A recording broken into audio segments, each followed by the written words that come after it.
Rob Smith here at Cage Warriors 200. I'm here with victorious Leon Hill. Leon, an unbelievable performance against a tricky and tough Brazilian. How happy with that performance? Yeah, look, I'm happy. Good performance, good performance. You know, you mentioned there about early on the calf kick. What about the calf? I know you've kind of come in, you know, you're ready for anything, but what about the calf kick? You really threw you off, especially? No, he sunk into it. He put everything into it, you know. But I know. I'm a durable guy. I'm a smart fighter. I adjust. You seen in the second round, I adjusted a lot, you know. So just finding that kind of IQ, smartness mixed with that really violent intention. It's a hard blend, you know. I know, I've watched quite a few of your fights now. I don't think I've ever seen you so more calm and composure in a fight. You're almost like you're in flow state at times. You were evading the shots really nicely. Yeah.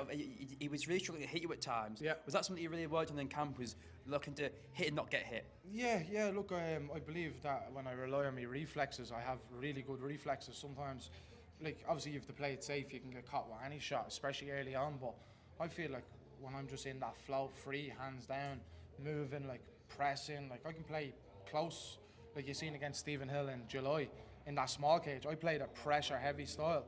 A lot of my fights I do press, but like tonight then was a bit of a blend of the grappling, the clinch and all. Then in my last fight it was just feint and moving, got the head kick, you know. So I believe I could do it all, you know.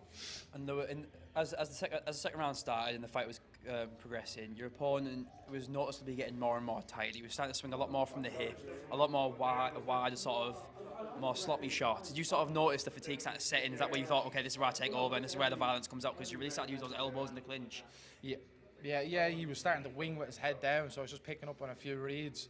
That's literally when I brought the knee down the middle, when I clinched and brought the knee down the middle, because he kept dipping his head. I would have likened the uppercut, but just, you know, I adjusted eventually, grabbed the back of his head, knee, and then elbow, dropped him on the ground and pound finish. And I think, you know, you mentioned that you wanted violence. I think you kept showing that by saying, just get up. Get up every single time. He didn't want none of that striking, but you could tell you really wanted that big, nasty finish. Obviously, it didn't come the way it did, but obviously the finish was nice. The elbows, especially in the clinch, were beautiful. He was tricky on the ground, but like if I had got the mount, I was going to really do damage with elbows there as well. So it's kind of tricky playing that underhook and stuff. A little bit tricky on the ground, but that's what I said. You know what? Wasting too much energy down there trying to pass these positions, get them up and get the finish on the feet. So I'm grateful.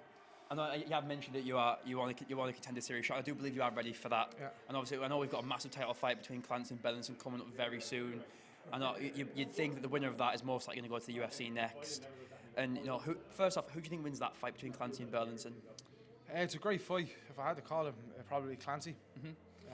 And I know, I'd imagine, let's say for example, contender series, you don't get the contender series shot that you. But I spoke to Adam Darby earlier, and he believes he'd like a fight between you and yourself for either the vacant title or a number one contender eliminator fight.